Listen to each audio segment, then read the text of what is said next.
E aí, pessoal, sejam bem-vindos a mais um vídeo. Meu nome é Mavi Moreira e hoje eu vou falar de Pobres Criaturas.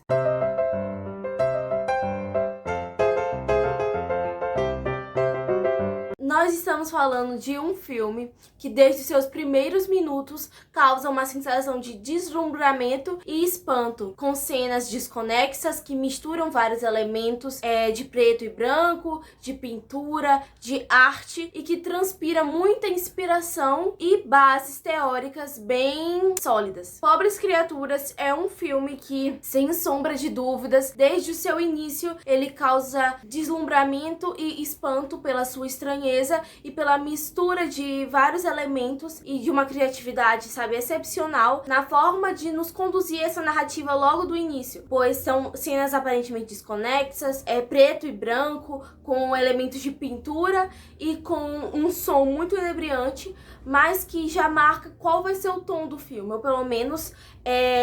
o fio condutor das diversas maneiras que vão ser apresentadas de contar essa única história de Bella Baxter, interpretada pela Emma Stone, que merecidamente ganhou o Oscar de melhor atriz. Como uma tendência já bem estabelecida dos últimos filmes de Hollywood que ganharam premiações, essas grandes produções, Pobres Criaturas tem uma presença autoral muito forte de seu diretor Yorgos Lanthimos, que mostra que a sua grandeza na sua direção, na sua direção de fotografia, muito bem presente mesmo, da mise-en-scène, dos personagens, que mistura características de um período vitoriano com fantasia, com aquelas mangas bufantes e com todos aqueles elementos oníricos que cercam a personagem da Bella Baxter, tudo para construir uma mitologia acerca dessa personagem que remete a muitas outras criações da literatura e do cinema, como a principal delas sendo Frankenstein e também, claro, criações e citações da Simone de Beauvoir, pois o filme tem essa característica feminina e feminista muito grande. Aqui nós temos uma personagem muito bizarra, que tem o corpo de uma mulher já formada e o cérebro de um recém-nascido, o que faz com que ela experiencie tudo do mundo que o mundo tem a oferecer para ela de uma única vez e com uma lente própria, pois o seu corpo lhe permite fazer coisas que sua mente não. E como essa falta de descompasso se reflete em todas as características que cercam ela, desde a forma com que ela fala,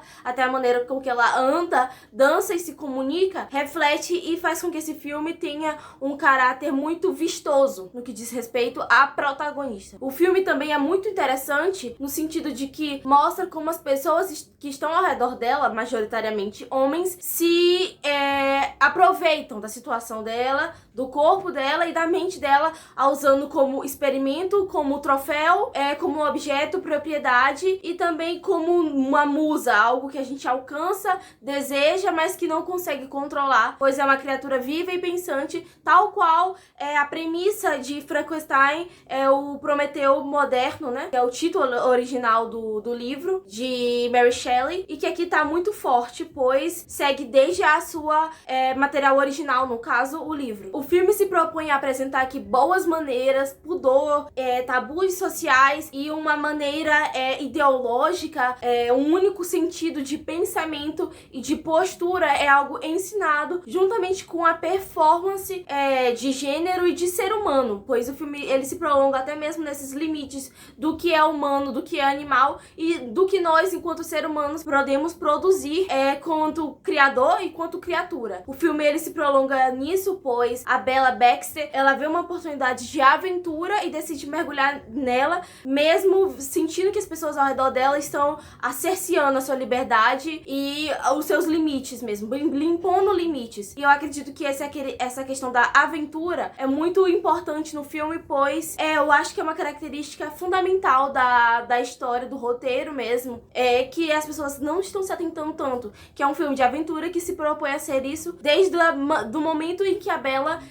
cria consciência do seu próprio corpo e dela enquanto sujeito e vê essas oportunidades aparecerem pra ela e ela começa a quebrar tabus, e me perdoem aí esse trocadilho mesmo, desde o início, pois ela tem um chamado à aventura que não é pensado originalmente para ser um chamado e que mesmo assim ela o segue com as imposições todas que ela tem. Enquanto personagens coadjuvantes do filme, nós temos aqui o sensacional Willem Dafoe interpretando Godwin Baxter, Baxter, que é pai e criador dessa pobre criatura Bella Baxter, que é colocado assim nessa posição de carrasco barra aproveitador, tanto de vítima, pois ele carrega no próprio corpo e na própria constituição enquanto cientista aqui, Victor Frankenstein, e criador mesmo, né, Godwin Baxter, que é chamado de God, Deus por ela, naquele primeiro momento, ele é colocado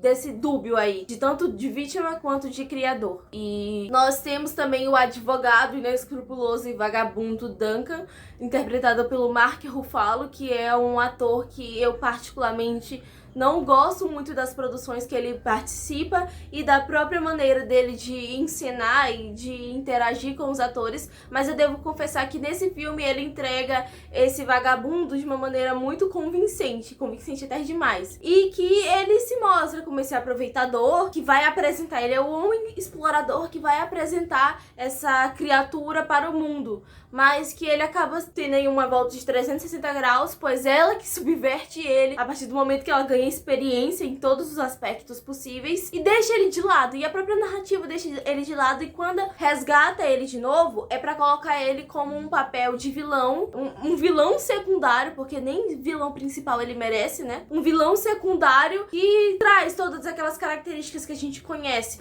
enquanto vilão, narrativamente falando. Nós também temos o assistente do Godwin, que é o Max McCandles, que se apaixona pela Bella, ao mesmo tempo que tem curiosidade sobre ela e pena. Ele tem esse olhar um pouco mais piedoso e instigador no que diz respeito ao Godwin, enquanto pesquisador, e ele mostra um certo ar de aceitação para com a Bella e de cumplicidade, mas que também se torna um tanto traiçoeira quando a gente analisa que ele não é tão diferente assim do Godwin e do Duncan. Então, antes que as acusações mais óbvias de um filme que se coloca contra os homens venha direcionado a pobres criaturas da mesma forma que foi direcionado a Barbie, eu acredito que não é o caso desse filme, principalmente desse filme, pois a exploração da mulher, da figura da mulher e da figura dessa criatura indefesa, como a Bella é mostrada em alguns aspectos do filme, se dá de maneiras diferentes e é apresentada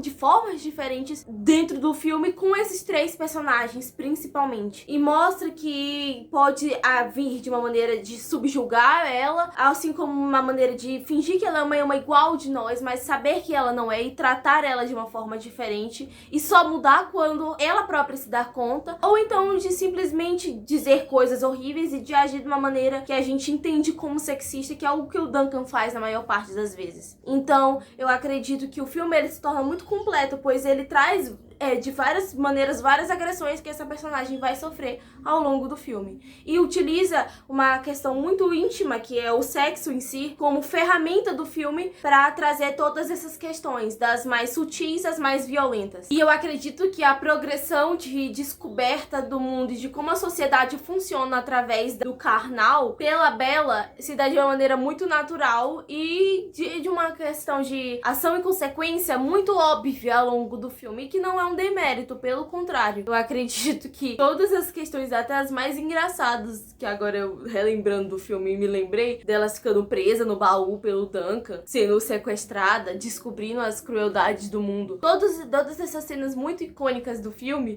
da dança dela, tudo isso se dá de uma maneira muito, eu creio que linear e que faz muito sentido e que se constitui de uma boa adaptação pro cinema. Eu não li o material original, mas eu acredito que, mesmo desvirtuando de questões muito importantes do livro, o filme conseguiu se tornar uma obra independente, obviamente, e muito completa por si só. Então, por isso, pra mim, Pobres Criaturas merece 5 estrelas, porque foi um filme que me agradou muito durante toda a sua direção. Eu acredito que ele tem um ritmo muito bom, a trilha sonora é incrível, a interpretação mesmo do ator que eu não gosto, do Mark Ruffalo, é muito boa, eu devo confessar, e pra mim se tornou de fato um dos melhores filmes do ano que se deu. deu e que foi muito merecedor, sim, da premiação de melhor atriz pra Emma Stone. Mesmo que a Lily Gladstone, por O Assassino da Lua das Flores, tenha tido sua performance também muito ovacionada, não creio que seja uma injustiça, pois a Emma Stone é uma atriz sensacional e nesse filme eu acredito que ela passa por questões que Barbie nem mesmo pontuou. E olha que Barbie teve essa questão do feminismo e do feminino muito pontuada pelas críticas, tanto positivas quanto negativas. Então eu acho que esse filme ele vai mais longe, mesmo tendo uma direção masculina, pois dá pra sentir que esse filme, até mesmo pela postura e pelo posicionamento da Emma Stone durante todas as entrevistas que eu vi ela dar e se posicionar e falar, foi um filme muito completo. Então, não é perfeito, não creio que seja um filme perfeito, mas enquanto mensagem, enquanto símbolo a ser digerido pelos espectadores, eu acredito que ele se torna, assim, uma obra completa em muitos aspectos. Por isso, as 5 estrelas. Se você gostou do vídeo, se inscreva no canal, deixe o like, o seu comentário, todas as suas ponderações, o que você achou do filme e ajudem o engajamento do canal, já que ele ficou um tempo parado aí por questões pessoais. E eu agradeço a todos vocês que estiverem assistindo o vídeo e que compartilhem com as pessoas que vocês gostam. E até o próximo vídeo.